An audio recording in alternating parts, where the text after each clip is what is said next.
Today is September 5th, 2018. This is Joel Jamieson, and this is a great overall view of strength and conditioning. Hey guys, Joel Jamieson here, 8 weeks out. And in today's short video, I'm going to share with you my favorite conditioning template.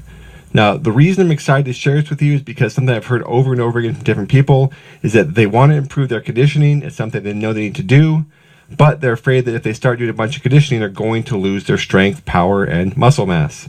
Now, in order to talk about why this isn't the case and how you can put together a program that's not going to do that, let's first talk about the performance trade-off. Now, the performance trade-off is really just this understanding that at the opposite ends of the spectrum, there's always going to be a trade-off between maximum strength and power and maximum endurance. So somebody like Usain Bolt that's capable of producing massive speed is never going to be able to produce that speed over the course of a marathon. And by the same token, a marathon runner is never going to produce the speeds that a ultimate sprinter like Usain Bolt is going to be able to do. Now, if you look at these opposite ends of the spectrum, it's easy to see why people are afraid that conditioning is going to make them weak and lose muscle mass. They see marathon runners, they see endurance athletes that do lots of conditioning, lots of endurance work, and they see their physiques, and they're afraid that conditioning is going to do the same thing to them. But the reality is that if you look at opposite ends of the spectrum, we're looking at very specialized training. Okay, endurance athletes at the highest levels do hours and hours and hours of endurance training, and their physiques and their performance reflect that. Usain Bolt, on the other hand, does hours and hours of sprint work, lifting weights and being explosive, and his physique, of course, represents that end of the spectrum. But the reality is most programs, unless you're trained for one of these ends of the spectrum, is going to contain both some level of strength and some form of conditioning. The question is, how do you put them together in a way where you're going to be able to develop conditioning without turning into the physique of a marathon runner? Now, if we look again under the hood here, we can see that the reality is that there are fundamental differences and opposing differences between the highest levels of endurance and the highest levels of strength. And that's because being explosive and strong and having lots of muscle mass is about recruiting as much muscle fiber at once as possible. That's where you get maximum strength from. It's also about anaerobic energy production because that's what drives high levels of force and power. And this means having lots of type 2 muscle fibers in order to achieve a high level of strength or power like a world record holder sprinter. If we look at the opposite end, the highest levels of endurance, the goal here and the way the body adapts is by recruiting the minimal amount of muscle fiber necessary, which is obviously very different. By the same token, it's largely and almost exclusively fueled by the aerobic and energy system, and you're talking mostly about type 1 muscle fibers. So again, if we're looking at the opposite ends of the spectrum, there absolutely are very big differences that are in many ways opposing between strength and endurance. But again, the key here is most people don't need to develop things to the extreme. They need to find the right balance, okay? That is the key to develop conditioning in a way that's going to preserve your strength. Now, there's 3 fundamental rules and keys that I use when I build conditioning programs to do this that I'm going to talk about through my template. Okay, the first is you have to include enough, which we'd call the minimal effective dose of strength and power work in order to prevent the loss of muscle mass and the overall central nervous system function. This is really one of the keys here. You can't lose muscle because when you lose muscle, you ultimately are going to lose strength and power as a result. Now, you also have to build your weekly training plan in a way that uses the right methods and the right overall structure in order to minimize what's called interference. Okay, interference basically just means the body is hardwired. If we put too much strength and too much conditioning and too close together in terms of the training organization, there's a potential or high likelihood that your endurance work can interfere with your strength gain. So we want to build our programs in a way that minimizes this effect. Okay, and third, you want to monitor your progress and your fatigue and then make program adjustments as necessary, because the reality is a lot of times when people do a lot of strength and conditioning together, they're simply going to overtrain and fatigue to the point where their strength becomes compromised simply as a result of this fatigue. So monitoring and adjusting your program is absolutely essential. If you follow these basic 3 rules, you can develop a conditioning program that's not going to cause you to lose muscle, strength, or power, and in many cases you can certainly preserve, and in a few cases you can actually improve it to some extent. So the way that I put together my program, the way that I'm going to talk about this template here is by looking at training in terms of different categories of training days. This is essentially how I build my conditioning splits. Rather than talking about bodybuilding like muscle groups, talking about powerlifting in terms of types of lifts and organizing our days around those things, instead I like to use volumes and intensities and build training days around different types of volumes and intensities that cause different things to happen within the body. The reason I do this is because volume and intensity are ultimately what drive results, okay? Your body responds to different levels of volume and intensity.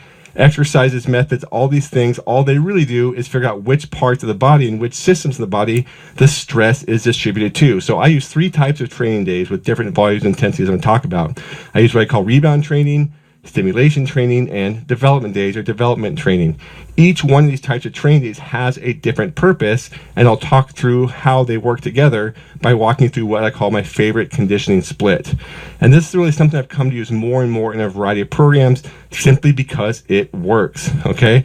As you can see here, there's each one of those days twice throughout the week. So this is what I would call a double loading microcycle or a double loading week, simply because there's 2 maximal effort development days, there's 2 stimulation days, and 2 rebound or recovery days. And you can see there's a very specific pattern here. We stimulate the body, we push it to its highest limits on the development days, and then we foster and facilitate recovery, and then we simply repeat that process. Again, this is a double loading microcycle or double loading week, and it's built in such a way that we can get in our conditioning work while also maintaining our strength, and of course eliminating the possibility of overtraining by facilitating recovery throughout the week. So let me walk you through how this works by talking about what you can do on each one of these days. Okay, first up, the stimulation day, and this is Monday and Thursday. The goal of a stimulation day is to stimulate the body. Think about it as a priming day, okay? In order to prime the body, we're going to use moderate volume and low to moderate intensity. Now, there are times where we'd use high intensity, but we use very small amounts of it, just a few minutes or just a few sets or just a few reps. Again, the goal here is priming, and that means we want to turn all the systems on the body on. We want to jumpstart the body, but we want to avoid fatigue because that's going to prevent us from training hard the next day where we're actually designed to do it. So this is where we're also going to use a mixture of both strength and conditioning on the same day. On the conditioning side, we're going to use 1 to 2 low to moderate intensity conditioning methods, cardiac output, tempo intervals, things like high resistance intervals are appropriate here. If you're not familiar with these are in my book or in my conditioning certification course. On the strength side, we're going to use 2 to 3 total body strength and power lifts. This means things like the squat, the deadlift, the Olympic lifts, all those sorts of things are appropriate for a stimulation day. Again, the key here is you should finish these days like feeling like you got a good amount of work in, but you shouldn't feel so fatigued that you're going to be tired and sore the next day. Again, think of this as priming the body. If you walk out of the gym feeling primed, chances are you're going to get the most out of training the following day. Now, this is what happens on Tuesdays and Fridays, okay? And this is why we want to prime the body. This is where we get into what I'd call development training, okay? This is where we push the body to its limits, and this is what causes it to force it to adapt and improve as a result of the high intensity, high volume training. So this is where we really are pushing ourselves. This is where we're getting after it. This is where we're getting the red line. Our goal here is to get above the 90% of our max heart rate range for the most part. Now, if you're talking about an extreme endurance athlete, you might be on the lower end of that, but going for long durations. But typically, a developmental day, development training, you're talking about 60 to 90 minutes of hard training. This is where you should feel tired, you should feel sore. This is really where you are pushing your body to your limits. Again, this is only twice a week. This is part of why this template is so effective, because far too often people think you have to train as hard as you can every day, and they're simply getting so fatigued throughout the week that they really aren't training hard. They're simply training under fatigue. So Tuesdays and Fridays, we're going to use, again, higher intensity methods, higher volumes, things like lactic training, threshold training, cardiac power intervals, those sorts of high intensity intervals where, again, we're getting our heart rates up into the higher zones, or we're getting up the higher zones for longer periods of time. You should expect to feel sore. You should expect to feel tired by the end of one of these workouts. Again, we are pushing our body to our limits, and this is what's going to really force and provoke those higher level adaptations. In other words, we're going to make the body better conditioned by really pushing it in order to make that happen. Now, the key to making this work, the glue that keeps this template together, is what I call rebound training, okay? Rebound training is a relatively new concept because when most people think about recovery, they think about just getting more sleep, sitting around at home, relaxing, doing these sorts of things, okay? While those are important in terms of recovery, we can actually use the gym to promote recovery by shifting the body into what I call a recovery state. And we want to do that because after a high intensity, high volume training session, like we just talked about, we want to do everything we can to promote recovery within the body. If we don't do that, our recovery slows down and we're not going to be able to tolerate going through that cycle again for the second session of the week or the second cycle of the week. In order to do that, we're talking about 15 to 20 minutes of low to moderate intensity conditioning. This is low intensity exercise to promote blood flow. We like to use low impact type exercises, the bike, versa climber, rower, things that don't have a high impact on the body, sled. We want to use a total body strength exercise. We can go a little bit heavy here to stimulate the nervous system. And then we want to use 2 to 3 accessory strength lifts. Okay. If we go through this process, we also include a good warm up, a good cool down. You can find a more exhaustive discussion of how to do rebound training by looking through the site on how to train to recover faster. But by using this sort of structure, again, we can help our body get back into the green and get back ready to train on the following day. So rebound training and recovery is a hugely important part of my template. It's what makes the whole thing stick together, because without the recovery in there, you're ultimately not going to be able to get the most out of it, and you're potentially going to have too much fatigue, which again is a lot of times what causes people to lose strength, because ultimately if they can't recover fast enough, they can't get the most out of their training because they're fatigued. If they can't get the most out of training, it means they can't push their strength. They aren't going to be able to maintain it. Now, just a few tips and tricks here. Again, the first and most important thing is manage your training to prevent too little recovery. Like I just said, getting yourself into a recovery debt, which is where you have too little recovery for several days in a row or weeks in a row, is ultimately going to result in a loss of muscle mass and strength. If the body feels like it's not recovering fast enough, what it's going to do is try to decrease energy expenditure. What's the easiest way to do that? Start to burn muscle mass, okay? Start to reduce how much muscle and strength it's using. So you want to make sure at all costs that you prevent a recovery debt from occurring. The way to do that is simply to make adjustments. If you find yourself starting to train too much and not recover enough, you have to make adjustments to your volume and intensity. Now, I use my own recovery system here, Morpheus. It helps you do that by giving you a recovery score and giving you some training zones. But there's lots of things that go into recovery and making sure that that doesn't happen to you. Okay. Secondly, you want to avoid doing strength training on both low carbs or low calories.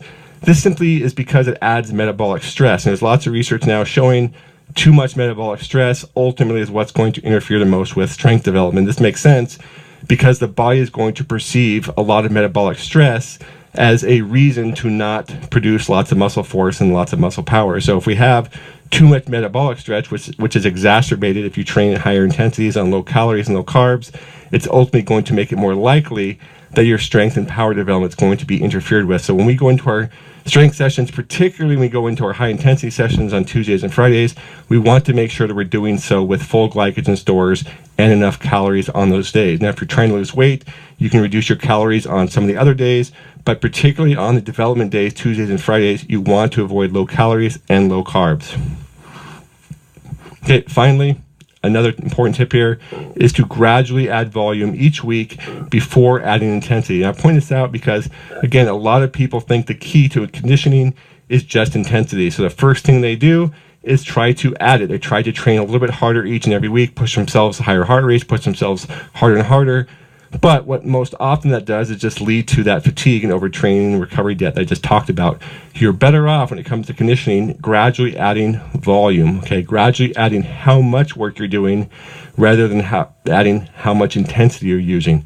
Once you've added volume, let's say over a 3 to 4 week period, now you want to look at adding intensity. This is how you progress over a conditioning program without overreaching, overtraining, or getting yourself into a situation, again, where the body just doesn't have enough energy to recover, and therefore it starts to burn through some muscle mass and become less efficient at contracting muscle mass, which again is how the body is going to adapt to chronically overreaching or overtraining in the case where you're trying to do too much conditioning and too much strength together.